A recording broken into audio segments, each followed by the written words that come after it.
Alright, got a few things that the Jeep needs. The headlight switch and wiring and brake lights.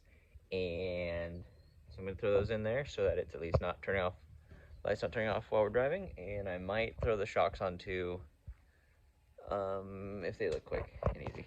Because it's a little rumbly, tumbly. So to get some good upgrades on this gal. But first we're going to try some white lithium grease on this here, little springy thing, because it's real. Oh wow, this comes out really fast. But this hinge thing is real rough. Work that in.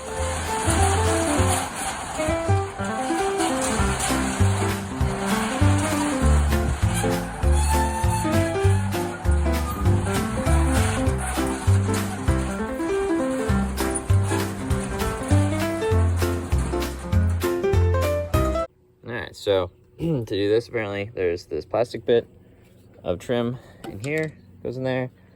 Pull that off, pull this chrome bit off, unbolt the screws there, and then this aftermarket headlight should wiggle out. Aha, there we go. This is the same one the guy in the video was doing even.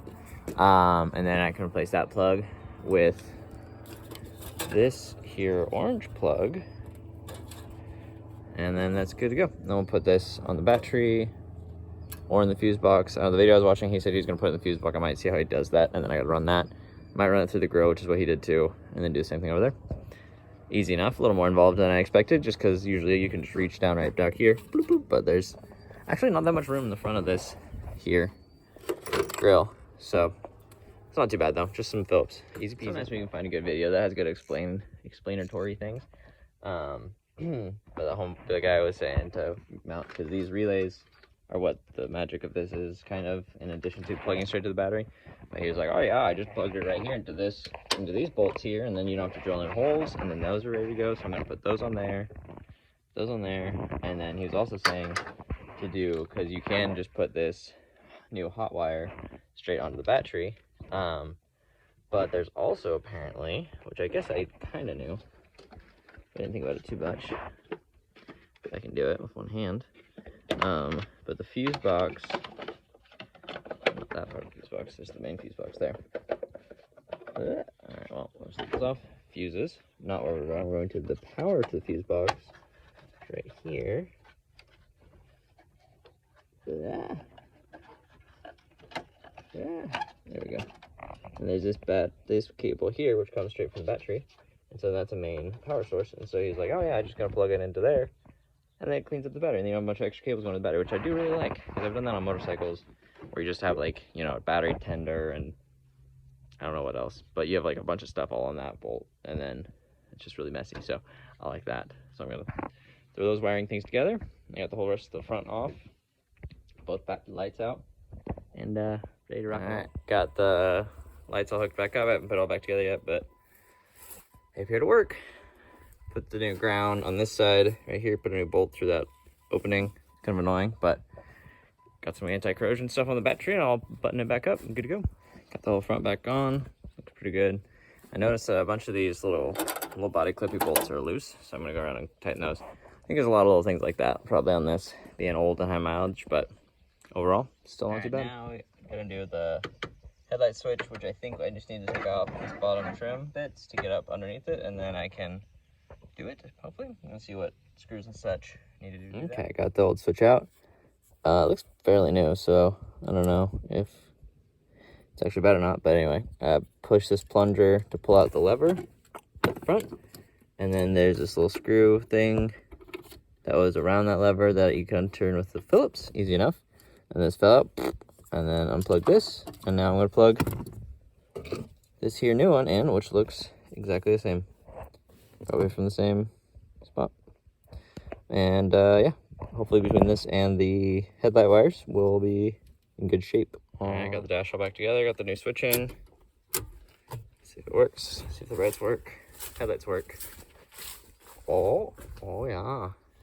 And since I'm here working on stuff, figure this shock is loose, which is not ideal and probably isn't helping with our overall shakiness, but I got new shocks that came also with all my packages, so I figured I'd just take these out since they're easy.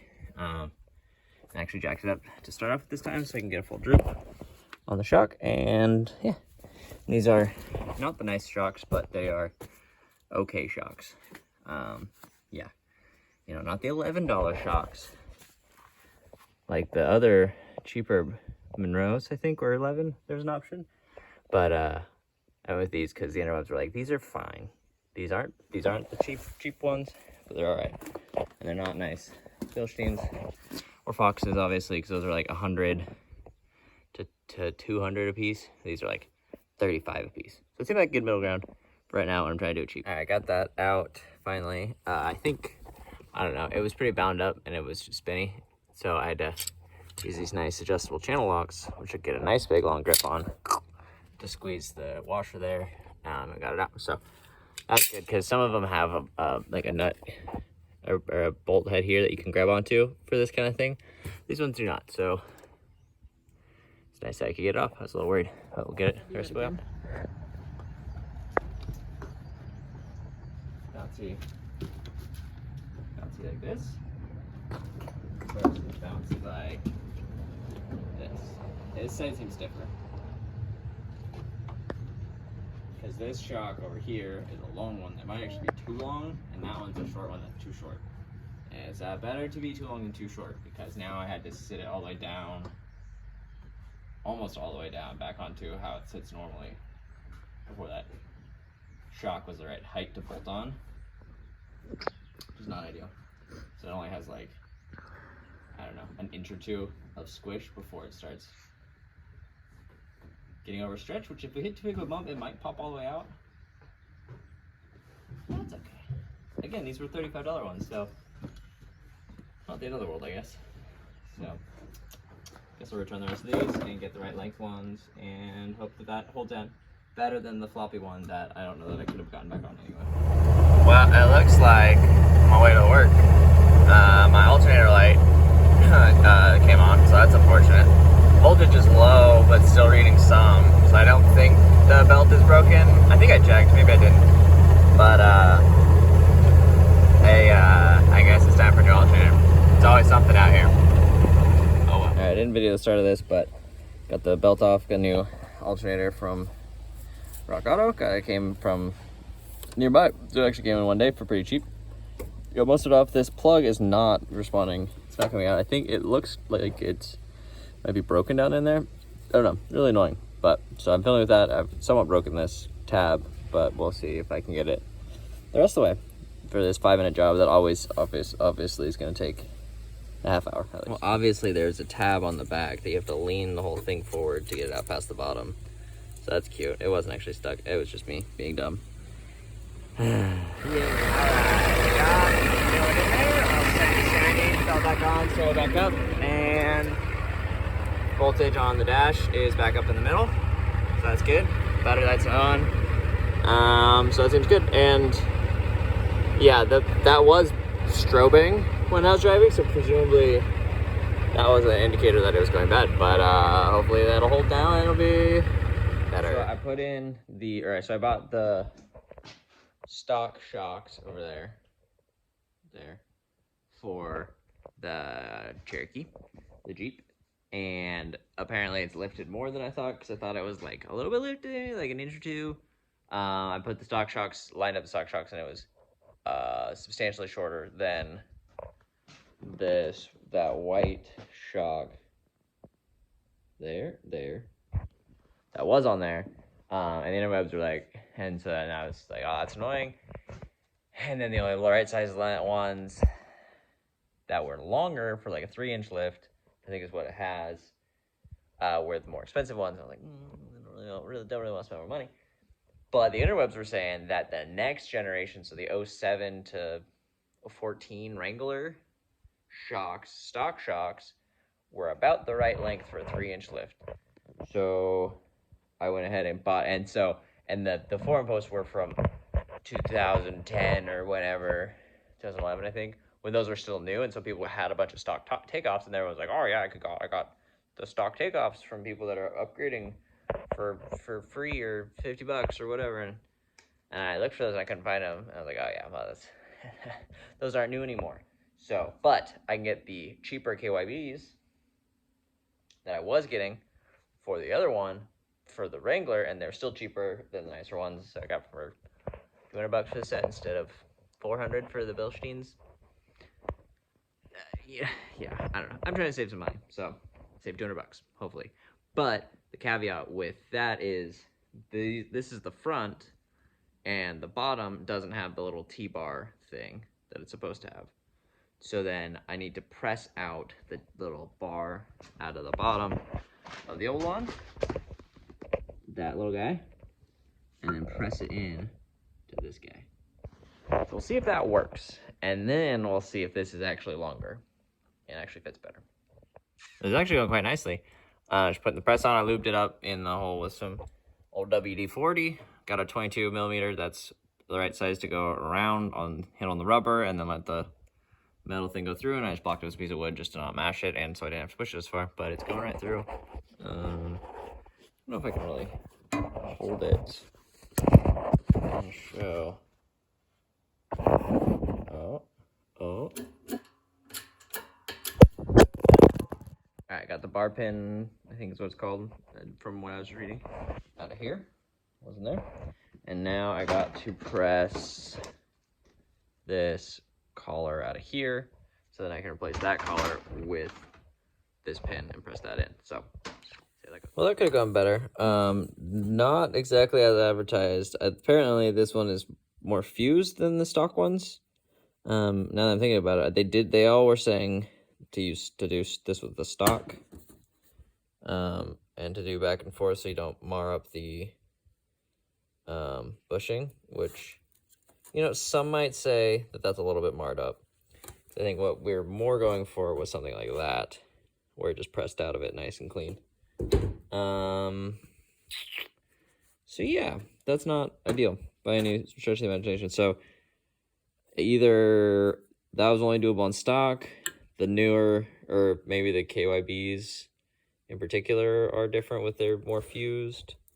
But yeah, that's not ideal. Well, this is what I was shooting for. It's a little floppy in there now.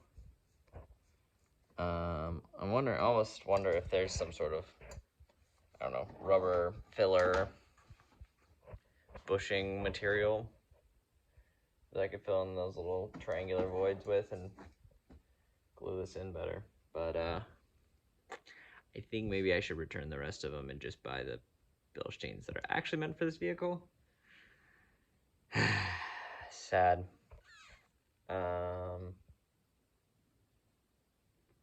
Yeah. I don't think I'm going to return this one because I kind of chewed it up. What if I get a new bushing for it?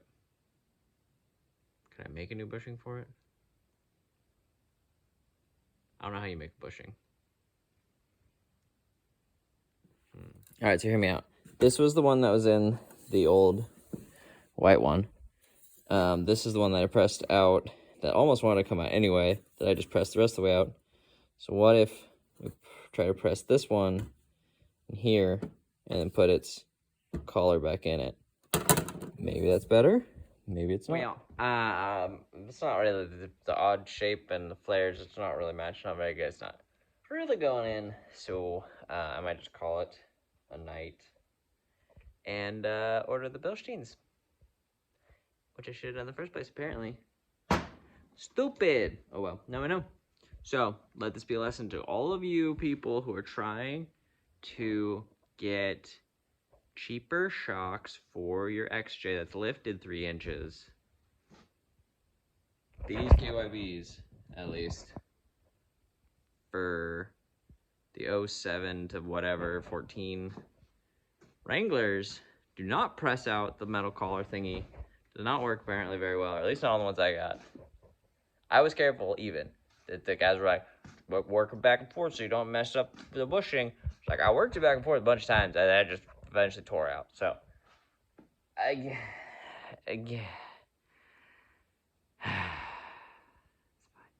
fine. So, do better than me, I guess. Let my pain be a lesson to you. Or my failure. Pain? I don't know. Doesn't matter.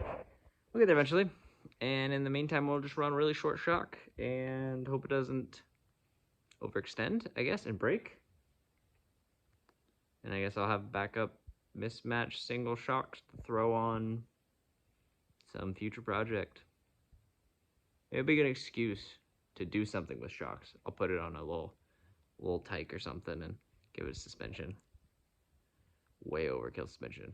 Alright, I want to just double check that these actually were longer, and letting up the bottoms with this at full droop, it is a good bit longer. So that actually I think would have worked or been pretty close to working. Almost looks like it might still need to be a little longer.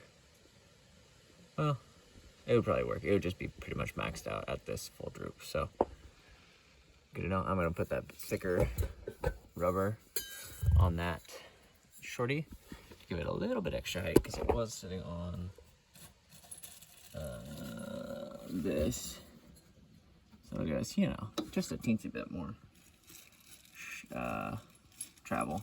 And then yeah. And I also want to double check with the tape, and I want this to be, I think when this is fully drooped, I want this to be compressed a little bit. So if I got one that was 3 inches taller, because we're right about 2 inches from the top of the shock tower to the metal bottom bit. So this is 3 inches. That would give it an extra inch before it bottoms out. So I think a 3-inch lift is what we want for shock height. Third time's a charm. Surely this will do the trick. So shiny. All right, off with the old. Too short. Still too short. Shocker. Bolts off. Bolts off. Ready for the new. I mean, it makes sense because this is for a 3.5-inch lift, so it makes sense that even compressed a little bit, it's still longer. So that looks a lot more promising. All right, let's see how well this goes in. Oh yeah, I had to compress it a little bit to get it up in there, but that is sitting a lot more like it. I do like this setup. It has a little hex 5mm hex head in the top, so then you can turn it and then stop it from spinning. All right, got those squished on there. I might have squished them too far, but they weren't super tight, but I was using a pretty long arm, but they're on there now. Nice boots, shiny. Let me know if anyone's an expert and they know how squished those should be, but they're bulging out past a little bit, not all the way squished, and down a ways. Now on to that one, which has not been touched yet, so we'll get that one off and do it right. Since this one doesn't have the hex, it has a kind of a rectangle end, which a 1/4 inch fits on the end of. That's kind of rounding out and not really holding very well, so I'm gonna go back to trusty chain locks up on that collar up there, which is what I did on the other side, and that worked out okay. So brute force method, but it should hopefully all clear. Definitely did not use big impact and chrome sockets. Out with the old, and in with the new. The bill sheen's a little bit shorter, but it's compressed a little bit. So I think at full extension is probably about the same, if not a little bit longer. Ready to go, easy peasy. Well, I realized why I forgot to put this on the other side first, because it was all kind of down, and I was gonna leave it attached to make it easier to install, but then I couldn't put this in there. So I remember this time. Unclipped it, and yeah, they are pretty dang close to the same height, but look how that's bushing so much thicker. I was gonna ride so quick. All right, got that good and squished. I think about the same amount of squish as that side. Again, might be too much. Seems like a reasonable amount to me. Don't want it to be too tall, because then it'll flop around on you. Bolt it on down there. We're gonna be so ready to rock and roll. But you don't want it to be too tall, I think, because then you'll kind of flop around on there. And then if you want it too tight, then it won't be squishy enough. But ready to go take hits with confidence.